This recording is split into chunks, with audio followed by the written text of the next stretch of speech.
Hi అండి. నమస్తే. Welcome back to ఇల్లు వంటిల్లు. నేను ఈరోజు మీకు అనపగింజలు, వంకాయతో టేస్టీ కర్రీని చేసి చూపించబోతున్నానండి. ఈ 2 కాంబినేషన్‌తో కర్రీ చేశానంటే టేస్ట్ చాలా బావుంటుంది. ఈ అనపగింజలతో రోజు చేసే రొటీన్ కర్రీ కాకుండా కొద్దిగా డిఫరెంట్‌గా మసాలా ఎక్కువ వాడకుండా టేస్టీగా చేసి చూపించబోతున్నానండి. ఈ అనపగింజల్లో ప్రోటీన్ ఎక్కువగా ఉంటుంది. హెల్త్‌కి కూడా చాలా మంచిదండి. ఈ కర్రీని ఇలా ప్రిపేర్ చేశారంటే చికెన్ కంటే టేస్టీగా వస్తుందండి. మరి ఈ కర్రీని ఎలా ప్రిపేర్ చేయాలో చూపిస్తాను. వీడియోని స్కిప్ చేయకుండా చూడండి. నేను ఇక్కడ ఈ కర్రీని ప్రెషర్ కుక్కర్లో ప్రిపేర్ చేసుకుంటున్నానండి. కుక్కర్లో ప్రిపేర్ చేసుకున్నామంటే తొందరగా అయిపోతుంది. అలాగే అనపగింజలు కూడా పర్ఫెక్ట్‌గా కుక్ అవుతాయి. స్టవ్ పైన ప్రెషర్ కుక్కర్ పెట్టుకొని 3 టేబుల్ స్పూన్స్ ఆయిల్ కొద్దిగా హీట్ అయిన తర్వాత 1 టేబుల్ స్పూన్ శనగపప్పు, 1/2 టేబుల్ స్పూన్ జీలకర్ర, 1/2 టేబుల్ స్పూన్ ఆవాలు వేసుకొని ఇవన్నీ కూడా కొద్దిగా చిటపటలాడేంత వరకు ఫ్రై చేసుకోవాలి. ఇవన్నీ ఇలా ఫ్రై చేసుకున్న తర్వాత ఇప్పుడు ఇందులోకి సన్నగా కట్ చేసి పెట్టుకున్న ఉల్లిపాయ ముక్కలు 1 కప్పు నిండా యాడ్ చేసుకోండి. ఉల్లిపాయలను కొద్దిగా ఎక్కువ యాడ్ చేసుకుంటే టేస్ట్ అనేది చాలా బాగుంటుంది. అలాగే ఇందులోకి ఫ్రెష్గా ఉన్న కరివేపాకును కూడా కొద్దిగా యాడ్ చేసుకొని స్టవ్ని మీడియం ఫ్లేమ్లో పెట్టుకొని ఉల్లిపాయ అంతా కూడా సాఫ్ట్గా ఫ్రై చేసుకోవాలండి. ఈ విధంగా కొద్దిగా కలర్ చేంజ్ అయ్యేంత వరకు ఫ్రై చేసుకున్న తర్వాత ఇప్పుడు ఇందులోకి సన్నగా కట్ చేసి పెట్టుకున్న టమాటో 1 కప్పు యాడ్ చేసుకోవాలి. బాగా పండిన టమాటో యాడ్ చేసుకున్నారంటే టమాటో తొందరగా మగ్గుతుంది. అలాగే కర్రీ టేస్ట్ కూడా బాగుంటుంది. ఇప్పుడు ఇందులోకి 1/2 టేబుల్ స్పూన్ పసుపు, 2 టేబుల్ స్పూన్ సాల్ట్ యాడ్ చేసుకొని ఒకసారి బాగా కలుపుకొని స్టవ్ సిమ్లో పెట్టుకొని మూత పెట్టుకొని టమాటో అంతా కూడా బాగా మగ్గేంత వరకు ఫ్రై చేసుకోవాలి. కనీసం ఒక 2-3 నిమిషాలు ఇలా సిమ్లో పెట్టుకొని ఫ్రై చేసుకున్నామంటే టమాటో చూడండి చక్కగా ఫ్రై అయిపోయిందండి. ఈ విధంగా బాగా మగ్గేంత వరకు ఫ్రై చేసుకుంటేనే మనకు కర్రీ టేస్ట్ బాగుంటుంది. ఇప్పుడు ఇందులోకి వలిచిపెట్టుకున్న అనపగింజలను 1 కప్ యాడ్ చేసుకుంటున్నానండి.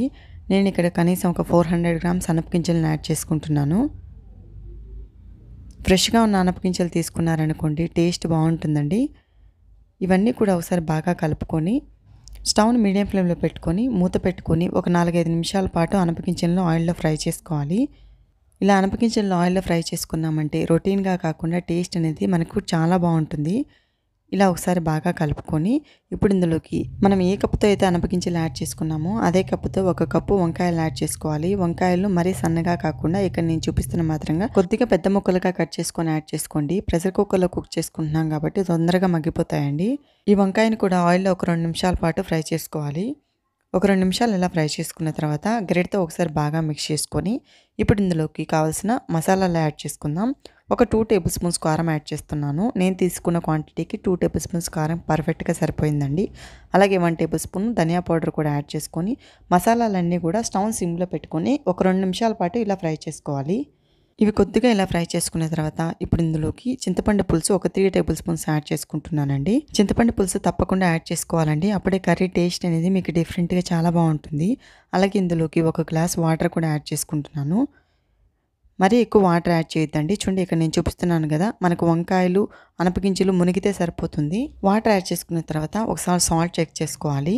నేను ఇక్కడ 1/2 టేబుల్ స్పూన్ సాల్ట్ యాడ్ చేసుకుంటున్నానండి. టోటల్గా 2.5 టేబుల్ స్పూన్ సాల్ట్ పట్టింది నాకు. ఇప్పుడు ప్రెషర్ కుక్కర్ మూత పెట్టుకొని మీడియం ఫ్లేమ్లో 1 విజిల్ వస్తే సరిపోతుందండి. ఎక్కువ విజిల్స్ వచ్చాయంటే అనపగింజలు అలాగే వంకాయ మెత్తగా ఉడికిపోతుంది. చూడండి 1 విజిల్ వచ్చిన తర్వాత చూపిస్తున్నాను. మీకు కర్రీలో గ్రేవీ కొద్దిగా ఎక్కువ కావాలి అంటే ఇలాగే సర్వ్ చేసుకొని తినేయచ్చండి. లేదు కొద్దిగా గట్టిగా కావాలి అంటే హై ఫ్లేమ్లో ఒక 3 నిమిషాలు ఉడికించుకున్నామంటే కర్రీ కొద్దిగా దగ్గర పడుతుంది. ఒక 3 నిమిషాలు ఉడికించుకున్న తర్వాత చూపిస్తున్నాను చూడండి. కర్రీ థిక్నెస్ అనేది పర్ఫెక్ట్గా వచ్చిందండి. కర్రీ కన్సిస్టెన్సీ అనేది ఇక్కడ నేను చూపిస్తున్న విధంగా ఉంటే పర్ఫెక్ట్గా కుక్ అయినట్లండి. ఇప్పుడు ఇందులోకి కొద్దిగా కొత్తిమీరతో గార్నిష్ చేసుకొని వేడివేడిగా సర్వ్ చేసుకొని తిన్నామంటే టేస్ట్ చాలా బాగుంటుందండి. ఈ కర్రీ వేడివేడి అన్నంలోకే కాదండి, ఈవినింగ్ టైంలో చపాతీలోకి కూడా చాలా బాగుంటుంది. సూపర్ కాంబినేషన్ చపాతీలోకి అయితే. మరి ఈ కర్రీని మీరు కూడా ట్రై చేసి మీకు ఎలా కుదిరిందో కమెంట్ చేయడం మాత్రం మర్చిపోవద్దండి. మరైనా సింపుల్ అండ్ టేస్టీ రెసిపీస్ కోసం మన ఇల్లు వంటిల్లు ఛానల్ని లైక్ చేసి సబ్స్క్రైబ్ చేసుకోవడం మర్చిపోవద్దండి.